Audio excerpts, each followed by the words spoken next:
Chapter 30 Disappearance. They disappeared thou. What day there safely within his favor, and the next disappeared, never to be seen, heard, or mentioned again. Athena from the Islands by Arthis Godrosolodo. Athena. After Saul was finished with his story, I went to the library. I'd returned on my books on Arachnia when I'd borrowed the books on light magic. Now that Notcha was safe and I'd finished them, I'd wanted to return them. The streets were eerily empty because of the Vix were staying inside for safety, and the soldiers looking for any excuse to get out of the cold, making Ina look abandoned, even haunted. My mind filled with the stories of wanderers. The souls of the dead returning to finish business, to get revenge, tell a secret, meet their families. According to the stories, they were often very young or unborn children. Not even the Lepusian towns Luselle-Louce and I had passed through had seemed so empty. Yet even though the town looked practically deserted, save for the occasional vendor, I still felt like someone was watching me. I could feel their gazes on my spine, and hear the crunch of snow underfoot. I turned around suddenly, expecting to find someone there, but all I saw was the street behind me, dotted with footprints that could have belonged to anyone. Faster now, I continued to the library. The downside to my increased speed was that my wings made more noise, and I couldn't hear what was happening around me as well. I raced inside the library and shut the door behind me as quickly as I could. Otalia blinked at me from behind the desk. "Is everything all right?" she asked. I nodded. Yes, Talio, I'm fine. I have some books to return." "The ones about espionage?" Otalia asked. It was a disguise for the light magic books. "Yes," I gave them to her. "Excuse me, Talio. Should you not be at home?" She shrugged and smiled. "This is my home, and not many come here." I shrugged. "All right, stay safe. Goodbye." "Goodbye, Mademoiselle." I left the library and began the journey back to Alien's house. Once again, that feeling of being watched came over me. I put my good hand on Cecily, ready to attack if the need arose. Suddenly, strong arms seized me and dragged me into the alley. Pinning my arms to my sides and sending a wave of pain through my broken arm, and shoving something with a strange berry-like taste, fermented perhaps, into my mouth, muffling my yelp. I lashed out, but I felt that my attack was not as strong as it should have been. I could feel myself becoming weaker, my mind beginning to slow. I struggled as much as I could before realizing it was no use. I tried to think of some way that I could tell my friends what had happened, but thinking of that felt like trying to move through honey. Finally, deep within this fog of my mind, an idea formed. I gathered up all my remaining strength and thrust my head forward. My hair thankfully not my glasses falling from it and landing in the snow. And at that time, I too fell so into darkness. Luselle-Louce. I sought Notch's robe nervously. "I should go look for her," I said. "Athena? I'm sure she's fine," said Turanka. "She probably just found something interesting and lost track of time." I shook my head. "It's been hours. It was getting to be dinner time now. Even if she's just reading, she needs to come for dinner." She nodded. "Then you should look for her. Notcha?" she called. Notcha looked up from her sheet music. "Yes?" "Can you go with Luselle-Louce to the library? She's worried about Athena." Notcha nodded. "Yes." She put down her music. I put down my sewing, grabbed our cloaks and my weapons, and set out, my anxiety growing with every passing second. Snow had fallen overnight, now reaching about 2 feet, and since most were staying inside and no one was shoveling it off the roads, the Vixor didn't need the shovel with their wide feet, but they still did.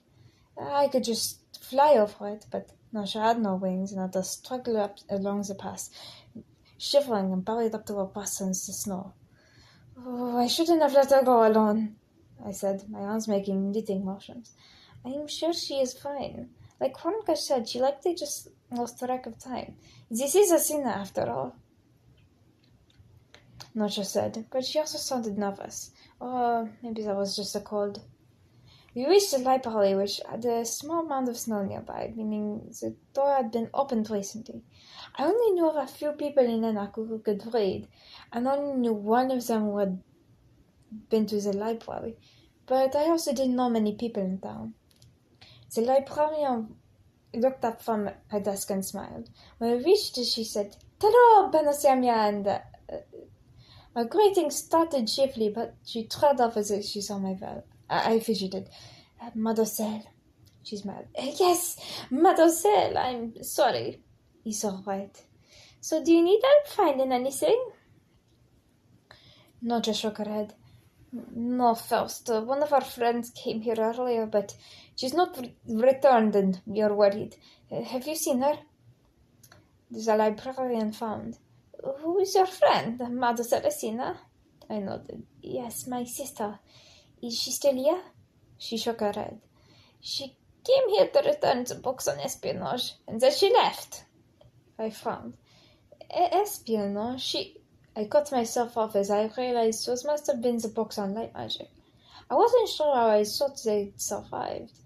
I think she mentioned that at one point. Then I blinked as the last part of her answer sunk in. "Wait, she left?" She nodded. "Yes." My arms began making knitting motions. "Oh." I could feel my heart quickening. Nocha put a hand on my shoulder. The librarian looked at me, concerned. "Are you all right, Mademoiselle?" I nodded, so the room seemed to be warping around me. "I'm fine." "Thank you first," said Nocha, somehow still sounding calm. "We will take our search elsewhere." "Stay safe. I hope you find your friend," said the librarian. "Goodbye," Nocha said.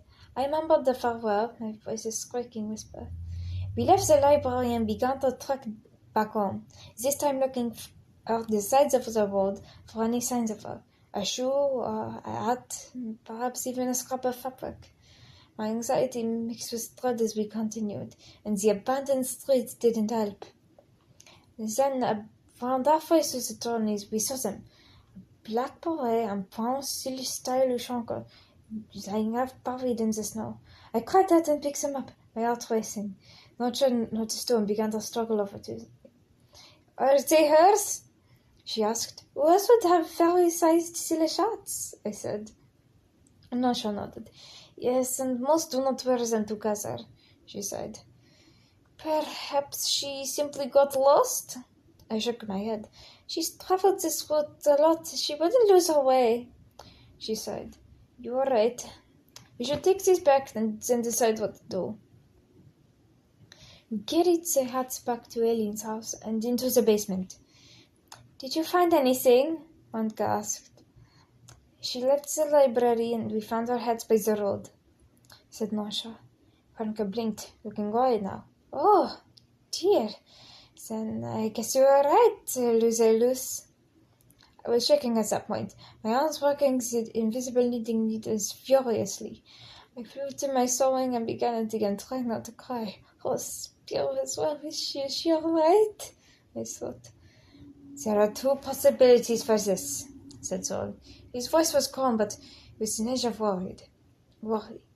Either she was kidnapped or arrested, but those are basically the same thing. I guess she could have been killed as well, but you didn't find no blood, right? I shook my head. Then it's unlikely. He fidgeted with his sleeve. Does anyone have connections to the mafia? I blinked. Nocha, Felink, Elika, and Pavokit had similar expressions. Vanka raised her hand, though which Felink looked nearly outraged about. Excuse me, young lady, what have you been doing? Who do you think you are, my mother? Juanka said. Anyway, it's Lineska's family who was part of the mafia, not us. Her father defeated Stormson in combat, and now he runs a gang or something like that. But she said he's trying to make them do better, less violencing, so I don't think he did that. Felink raised an eyebrow. He's a crime boss. Yes, but he's also Hector Matek, Lineska's father. Felink sighed. Do you know the FVC? She shook her head. No, what are they? A criminal court, one that actually gives people a fair trial, well, fixing people at least. She blinked. Their resistances are that powerful? He shrugged. It ain't big, but it's there. Then, well, tell us that. Speaking of which, Syl said, who should go to her? She frowned, thinking. Luselle-Louce, definitely. Notcha, would you like to accompany her? Notcha shook her head. No, not unless there is some way for me to walk on snow. My cousin spoke of something called... she frowned. I do not know the draconic word, or if there is one, but in Lepusian they are called Snedjon Busri. I do not know how to make them. Do you know? I blinked. Then sighed as I realized that Athena was not there to translate. The word was unfamiliar to me, so I understood the words. The Snedjon, meaning of snow, and Busri, meaning shoes, so shoes of snow. Was there something to help with traversing snow? If so, it would make sense why the Draconic wouldn't have a word for it, since dragons could just fly over it. I wished Athena was there. She would have known the meaning. Ranka blinked. What are they like? Nosha frowned. I'm not sure. Why do I believe? A bit like Vixie feet, perhaps? They allow you to walk on snow, hence the name. She turned to the rest of us. Do any of you know how to do it? We shook our head. Well, since none of us know how to make them, I guess you ain't coming? Syl asked. No, Nosha said. So that leaves Pavokit, Syl said. Does she know what's happening? Hanka nodded. To some extent, at least she and her father know that you don't work for the Emperor. I'd guess her mother knows as well, but I ain't sure. Good. Pavokit, would you like to go with Luselle-Louce? He asked. Pavokit nodded. 2 people would be better than one. I smiled at him. He seemed truly remorseful for what he'd done. So if Athena and Notcha weren't going to be nice to him, I guess I would. I'd do that anyway, but this gave me more reason. When they gave us directions to our house, and we set off, walking in awkward silence to our destination. Are you still angry with me? Pavokit asked finally. I shrugged. A little. It was a terrible thing that you did, but you seem to truly regret it. If you are truly sorry, I can't forgive you. Just never do it again. He nodded. I will not. Not as long as I live. He walked the rest of the way in silence. I knocked on Lineska's door. An almost entirely white Vixik woman opened it. When she noticed Pavokit, she tensed, her eyes going wide. Then she noticed me, and her expression shifted to a combination of worry and confusion. Madelink! She called. A blue-gray Vixik man ran to her side, followed closely by a girl of around the same age as Franka, who looked a lot like him. Mitilena! The woman said sharply. Go back inside! The man shook his head. No, Redelinka, he said. This boy and me, according to Franka at least. The woman blinked. Are you sure? Yes, Mama, he's good, said the girl. Pavokit shifted awkwardly. The woman sighed. All right, what is your name, Patok? My name's Pavokit, he said. And my friend is Luselle. Mademoiselle Luselle-Louce, I corrected, then fidgeted, realizing my interruption. Sorry, he said as well. The girl smiled. I didn't think it was possible, but that may be more awkward than Syl and Peparuka talking. So you'd be Lineska? I asked. She nodded. And my parents are first Vrete and Hector Matek. You're Juanca's friends? I nodded. 2 of them. So why have you come here? She asked. My sister disappeared. So that your father might have... that he might know someone who knows what happened. First Vrete looked at Hector Matek, almost glaring. He averted her gaze. Good weather we have here, don't you think? I looked up. As had been the case for several days now, it was grey and cloudy, promising snow and ice. Anyway, he continued, still avoiding looking at his wife, if we're going to talk about that, we should do it inside. We walked through a door and into the main room, where a pot of something that smelled like fish was cooking. Would you like some tea? First Rete asked, throwing the curtains. I nodded, as did Pavokit. Yes, please, I said. She began boiling water. So, why'd you want to talk to me? Hector Matak asked. The dim candlelights and flickering shadows across his face, giving an eerie effect.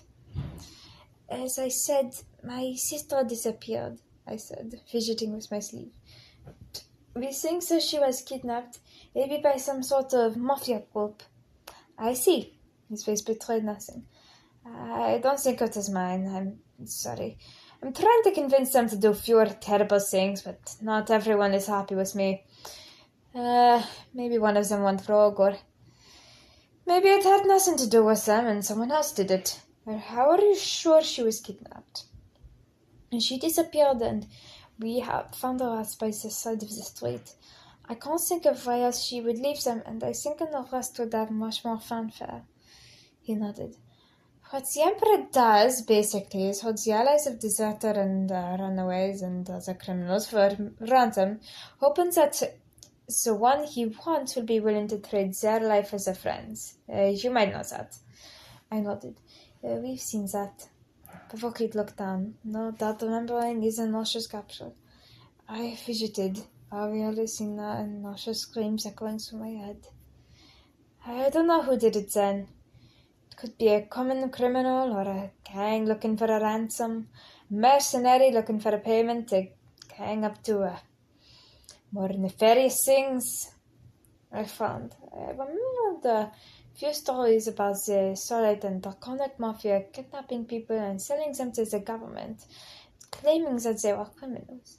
They were often forced to serve the people they had supposedly wronged, who were usually important members of that group, or just some random family. As he stopped in Sol, after the monarchy collapsed, and in Draco when the honor conventions allowed for servitude. I guess the Emperor ignored that. There were rumors of what happened in the prisons. Bad rumors. Like what used to happen in Sol and Draco? I asked. He smiled. Of course! What is Cinnis if not everything that was wrong with Draco? Metalink! First Rete said harshly. He rolled his eyes. Oh, calm down, Retelinka. She put her hands on her hips. I'm perfectly calm. You're too calm, he said. Anyway, I'm sorry I can't help you more. You should go home now. It's getting late. I nodded, my hands making knitting motions. Yes, we should. May Athena guide you like this, traveler in a snowstorm. I smiled a bit. And always remember that Vix ain't dead yet. I blinked. What? Pavokit had a similar expression. Milenaiska laughed. Papa, stop translating those sayings. No one understands what you mean. No one understands what you mean, he sighed. Good luck, and it ain't over. I see. Well, we must go now. Thank you for your help. I suddenly remember something. Oh, there's a resistance up on the criminal court, the FVC or something like that. He nodded. Interesting. I'll try to find them. We had our tea and then returned to Eline's house. Uncle greeted us at the basement door. Any luck? I shook my head, my arm still working the invisible knitting needles. He said that it could be the mafia, maybe like what used to happen in Sol and Draco. She nodded. With such criminals.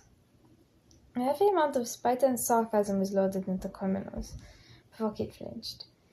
Yes, he also said it could be a mercenary, but nothing suspicious, I sighed. I want a soul. I flew downstairs and continued walking out the robe. Franca and Pavokit followed me. They didn't find nothing, Franca sighed. We should continue the search when we return from the fort, I said so. I froze, nearly dropping my snow. When we were done, I wondered if I had heard him right. My draconic had gotten better during my time in Vix, but it was nowhere near perfect. Wonka had a similar reaction. What? He nodded. I blinked. But what about Athena? We have to find her. He sighed, also frustrated but showing it less. Yes, but not now. We just don't have no way to figure out where she is. Hector Matek don't know, and we don't know who else can help. I sighed and looked down, knowing it was right, but not wanting to leave her like that. Wherever she was, it probably was not a great place. I will find you, Athena. I promise, I thought. All right, let's continue with the plan. I will carry on the search in your absence, said Notcher. Thank you, I said,